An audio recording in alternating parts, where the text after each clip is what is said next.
I feel like you're safe this week in any scenario that is being played out. After talking to Cody, it's like, okay, it is what I think. Why? What happened with that conversation? What the hell? Oh, he got mad. He got big mad.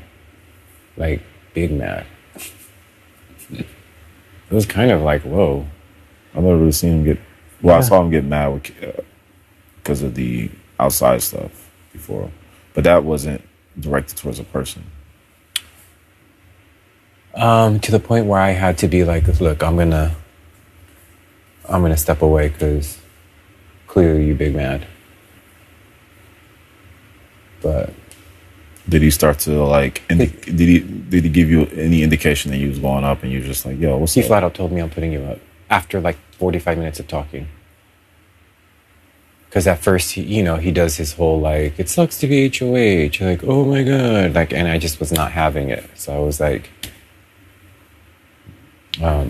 Of course I gave my angle of saying, hey, there's bigger targets, would you woo? Like, I try to tell him, like, this is the second time you were HOH and the second time you put me up. It feels like you're targeting me. Like, it's about feelings. It's not about, like, a situation. It is about feelings, and you cannot unvalidate my feelings just as much as I can't unvalidate your feelings.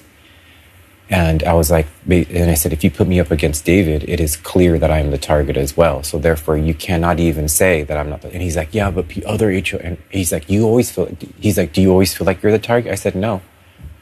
Because I was like, the other HOHs made it clear to me. They said, you are not the target. Or they put up against me somebody who was a bigger target.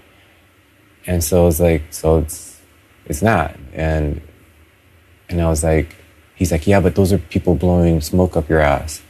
And I'm like, yeah, maybe.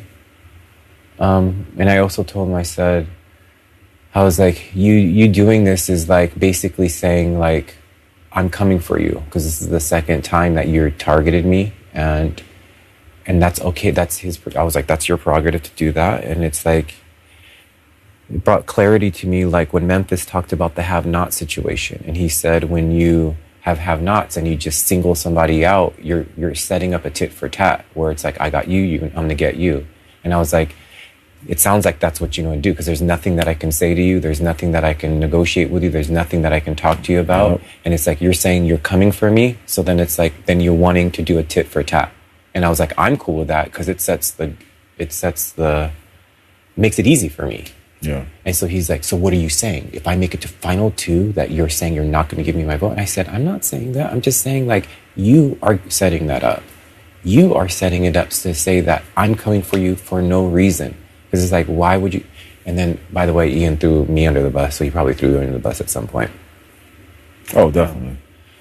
So he's like, well, Ian told me that you would come after me. And I said, Ian is the one, and I broke it down. I was like, Ian is the one that told me about how you're the center of everything. I never came up to him. He came to me and said, here's the center of everything.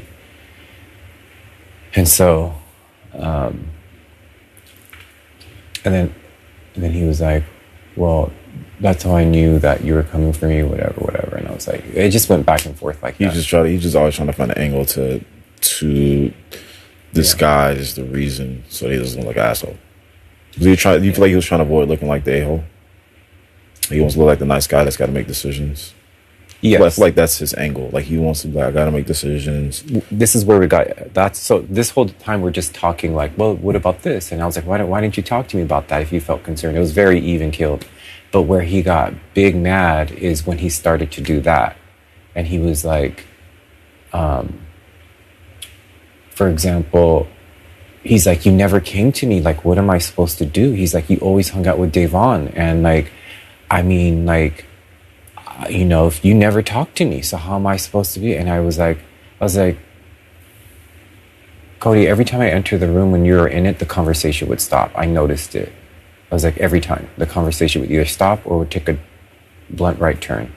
And he's like, so I was like, saying I never talked to you, it was hard because I can clearly tell that I was either not supposed to be in this conversation or you didn't want me to hear what I was ever talking about. So how can I ever talk to you about anything?